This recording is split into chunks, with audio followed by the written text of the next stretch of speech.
Let's talk failure. Loaded word, huh? A lot of anxiety. It's a huge fear that a lot of us carry around all the time. Like, oh my God, am I going to fail at something? It sounds like the worst thing in the world. And failure can be different things for different people. For some, it's losing a job. For others, it's their marriage ending. For others, it's losing a big client. There are all sorts of different things that we can define. Oh, I failed. And it's important to know what we consider to be failures and to really take a good look at that. I'm Rachel Provan, and in today's episode, I'm going to share with you a new way to think about failure that will change your life if you let it. That's all coming up next, right here on Psychology of Customer Success. Stay tuned. Humans don't think or behave like computers. You can't just run a command and get them to do what you want them to do. So, why are you still basing your CS strategy based solely on logic? I'm Rachel Provan, CS leadership coach, award-winning CS strategist, and certified psych nerd. I teach CS leaders how to build and scale world-class CS departments using a combination of strategy, leadership, and mindset, using my secret weapon, psychology. Come join me every Wednesday for Psychology of Customer Success, where we'll dive into why people do the things they do, what motivates them, and the effect that has on your CS strategy, team dynamics, and executive presence. We'll dig into subjects like the helper personality, how thought errors like, it's just easier if I do it, keep your department stuck in reactive mode, and how cognitive bias can really screw up your customer journey. Plus, much more. Make sure to subscribe on Apple, Spotify, or wherever you listen to podcasts. And make sure to share it with your CS bestie. Talk soon, and here's to your success. So, the thing that causes failure is the way you look at the world and yourself. It's not a matter of, oh, you screwed up and now you're a failure. This was a failure. It all really comes down to mindset. So, just a quick view of mindset, just like a quick 101. What I'm talking about when I talk about mindset, because it can be a squishy term, it's basically a set of beliefs that shape how you make sense of the world and yourself in it. It influences how you feel, think, and how you behave in any given situation. And it influences what you think is true. Now, Carol Dweck wrote a really amazing book on mindset, and she proposed that there were two different kinds of mindsets. There's a fixed mindset and a growth mindset. With a fixed mindset, things are the way they are, like your IQ is this, so you're a genius. You have fixed abilities. This person's really good at math. This person's bad at math. Whereas a growth mindset is that things can change, that failure isn't permanent. It's an opportunity to learn. And it's one of those things where when you first hear about it, you're like, oh, I have a growth mindset. And it reminds me of those magazine quizzes that I used to take when I was a teenager or like preteen or whatever. And it was always so obvious what the quote unquote answer was that it was almost laughable that anyone would pick the other options because it makes you seem like an idiot. Who's going to be like, yes, I have a fixed mindset. I am very closed-minded. It's just not how we think of ourselves. But I tend to believe that we could be a little bit of both. There are areas where we have a fixed mindset and areas where we have a growth mindset. And it's our job to work on the ones where we're fixed, being aware that this is even something you can work on and being aware that having a limiting belief that you can't do something is optional, that it's not a fact.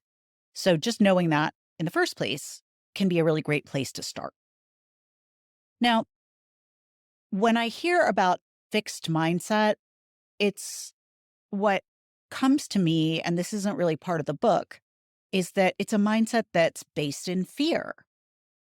Because if you say, I'm bad at this, I can't change, this is how it is, I'm bad at math, then you're less likely to have to go and do it. You're less likely to disappoint people. You're trying to take the sting out of whatever may happen. So you're basically putting the kibosh, calling the game on, I'm not even going to try that because it didn't work for me before, or I'm afraid of What's going to happen? Are people going to laugh at me? Is what a lot of it comes down to, unfortunately, a lot of the time. So when you have a fixed mindset, what I'm going to do here is because it's so clear what answer we should pick, I'm going to call out some examples that I see a lot in customer success and customer success leadership that are symptoms of a fixed mindset, and certainly some that I've had as well, because as much as I'd like to think I am perfect, we know this is not the case. When you have a fixed mindset, you have a tendency to avoid things that you're not certain that you can have a positive outcome on. You might avoid challenges due to a perceived threat. You might not go out for a job where you don't tick every single box on the job description because, oh, I'm not qualified. Whereas maybe you are. Plenty of people do. Plenty of people are willing to try that. Say, what's the worst that could happen? One where I see the avoiding of challenges in customer success, just from the personality, we like to be nice, etc., is that of disciplining an employee or giving an employee negative feedback. We really don't like to do this. And rather than seeing it as a chance for the employee to grow, we tend to back into fear and think, what's going to happen to me? How is this going to be a bad situation for me? Are they going to get mad? Are they going to yell at me? Are they going to be difficult to work with, which is going to impact my results? It's very self focused. And again, it's rooted in fear. And we don't even tend to be that straightforward about it. So instead of just saying, I'm not going to discipline that employee because I don't like it, we put it off. We say, today is not a good day because they have that really important call and I don't want to throw them off their game. Or today's not a good day for me because I have back to back meetings. There's never a good day to discipline an employee. It's the fear of what the results are going to be. Now, that's avoidance of challenges. Fear of failure is just you can't fail if you don't play the game. You can't fail if you don't try. So you tend to avoid risks. But the thing is that prevents innovation. You can't innovate. You can't come up with the great next new thing if you're unwilling to fall on your face now and again. That's something I've definitely had to come to terms with as I've transitioned out of just being in corporate, in startups, and being in the public eye more. People are going to say things about me, and I've had to kind of get over that. But before I had that in such a confronting way, it definitely impacted what I did. And hindsight's 2020. But I can see now the opportunities that I missed based on worrying about what people would say, worrying about what people would think. And in these cases, you might not speak up in a meeting if you are the most junior person there. You might not want to try something new in case it doesn't work out. Versus if you hear people say, like, oh, well, we've always done it this way, don't fix what isn't broken. That is all symptoms of a fixed mindset in that particular situation. The others are resistance to change, which I think we all have to a degree because, it's seen as a threat, as an existential threat to our brains. Oh, I've kept alive so far in these situations that I'm used to. I don't know if I will in another situation. And again, that's our very primitive brain that's primarily concerned with keeping us alive, right? It's not focused on, oh, the worst that could happen is someone laughs at me. It feels like the worst thing that could happen is, oh, I get fired. I can't find another job. I can't, pay my rent. And I end up living under a bridge and then we die. Your brain will take it there. Maybe not to the death point, but your brain goes there quickly because that's still a holdover from evolution. And again, served us very well. We're still here, but it is not, it's something that we can continue to evolve in our own minds. It makes us able to do more and live a better life if we can start to question that resistance to change. You may also find if you have a fixed mindset, you might also limit your willingness to learn and adapt. Let's say all of a sudden your department has to handle sales. Now you're responsible for upsell, cross sell. There was a lot of resistance when that started happening in CS. It's not my job. I don't like that. I don't want to do that. It's not who I am. And those are a lot of assumptions Whereas really, I think sales can be a service. It can be heart-centered, but again, it's that fear, it's that fixed mindset. And finally, taking criticism personally, which I am the queen of. I've gotten better about it, but I definitely, if someone was like, feedback is a gift, I would always want to say, great, did you keep the receipt? Because I'd like to send it back. I didn't ask for this gift.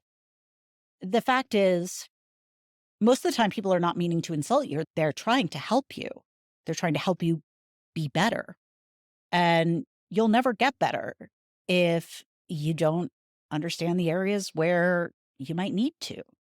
The next time you get a criticism, what if that piece of information, what if that piece of feedback wasn't about you? What if it didn't mean anything about you? What if it just meant this might be a different way to try something? That there was no value judgment involved, more of a science experiment. Oh, that particular experiment didn't work the way you might have wanted it to. Here's what you might want to try instead. And we'll be getting into that a little bit more in a few minutes. With a fixed mindset, you're never going to get any better and your results will always stay the same or get worse because the world is always changing and evolving. So you're never going to be able to just keep doing the same old things that have worked and have them continue to work. We've seen that with different levels of the SaaS economy. We're going to see that with AI, but it's going to be important that we're able to roll with the punches and approach it with a growth mindset. Now, growth mindset, it just doesn't sound very relatable to me. Same way that fixed mindset doesn't sound relatable to me. What strikes me as more resonant and makes me more open to it is rather than fear, which is the fixed mindset, how can I approach this with curiosity? So, growth mindset is just curious. It's basically the idea that you're always going to be learning, you're going to be eager to learn and improve your strategy, and that you're going to persist in the face of difficulties.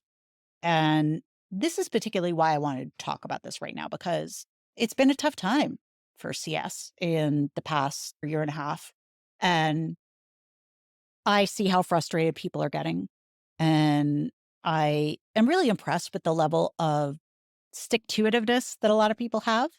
But this is just, in another way, a reminder of whenever you get one of those things that feels like it just knocks the wind out of you, knocks you down, you can let that be that. You can let that be a failure, or you can say, okay, but what did I learn? What would I do differently next time? If a situation is like that, where you've learned and you know how to do something differently and improve your results, that's not a failure.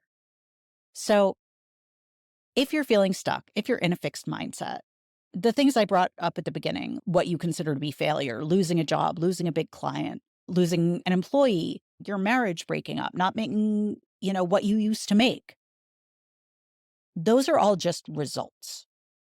They may not be results you like, but that's all they are. They're data points. It's what you're deciding that those data points mean about you as a person that's the problem. That you're deciding that they have any indication of how valuable you are, how lovable you are, how worthy you are. But here's the good news and the bad news. No one gets to decide that but you. No matter what anyone else says, that is all just thoughts and words in their brain. It doesn't mean everyone thinks that about you, and it doesn't get to dictate anything about you.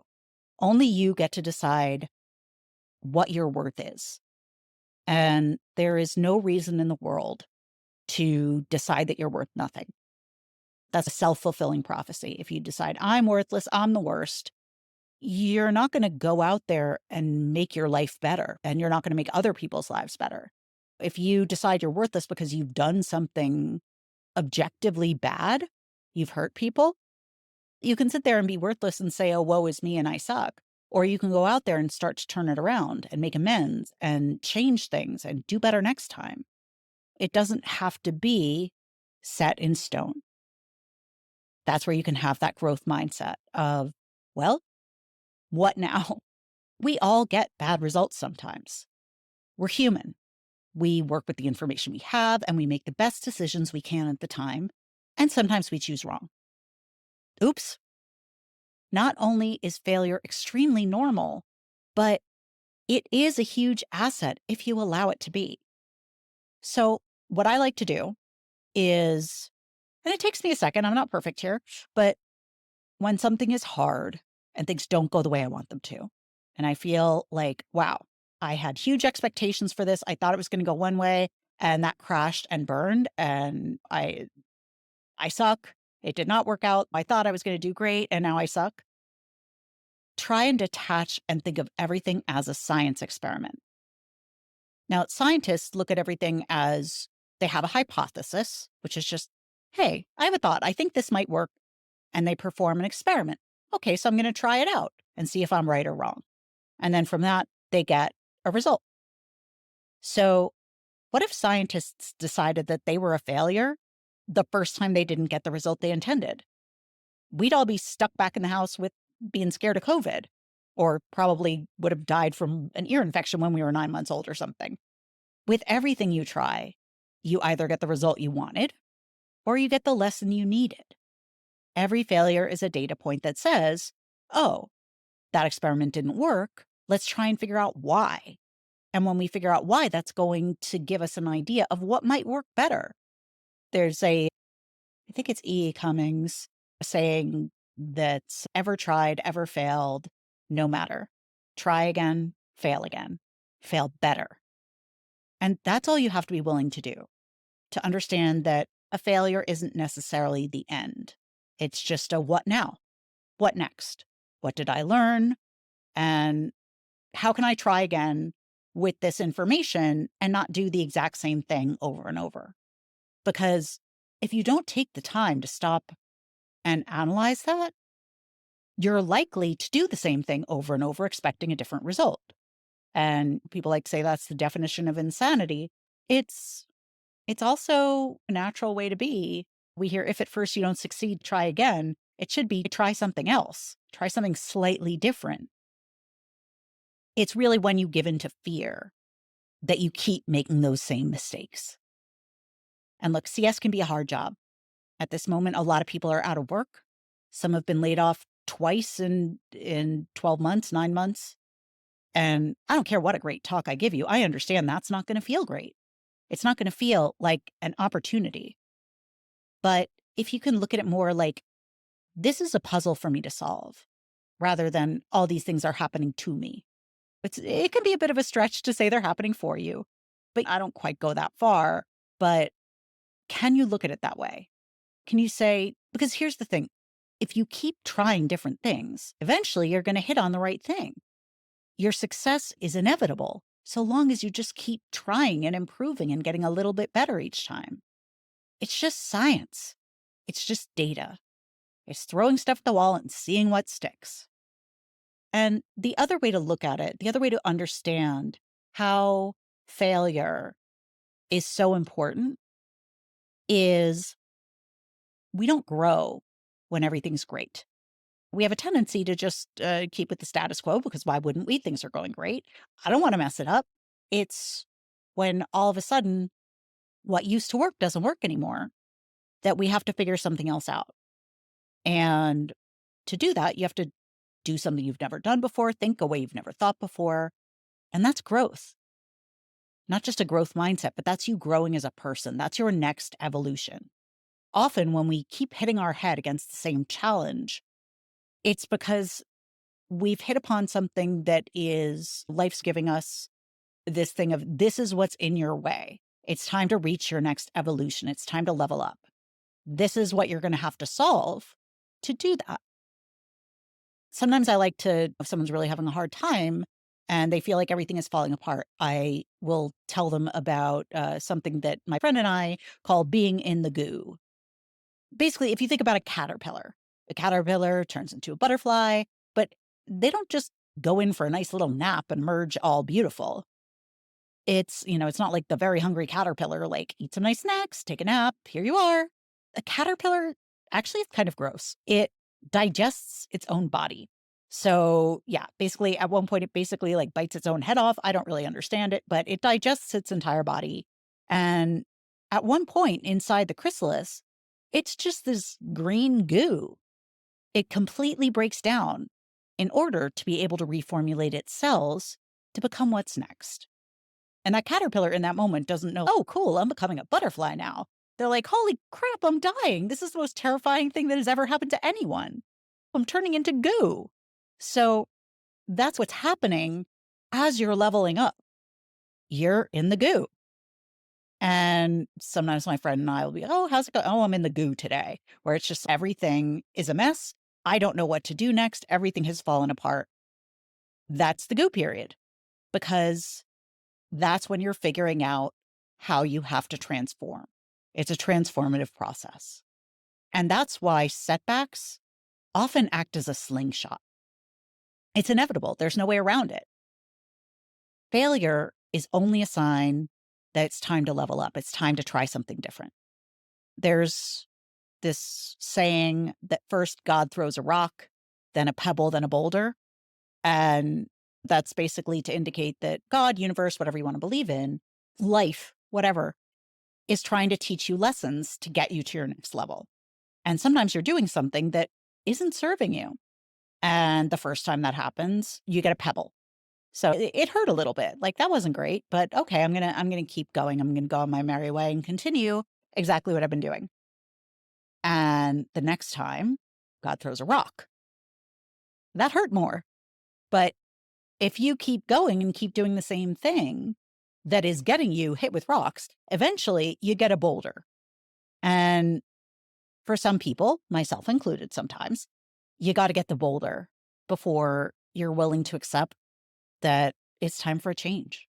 And it doesn't have to be like, oh, I'm in the wrong line of work. It might just be, I need I need help. I need to ask someone who has a different perspective. Do you see something I'm doing wrong here? Because I just can't see it. And look, I would not have a business without a couple good solid boulders here. I wouldn't have the marriage and family I do without some tough lessons in my dating life.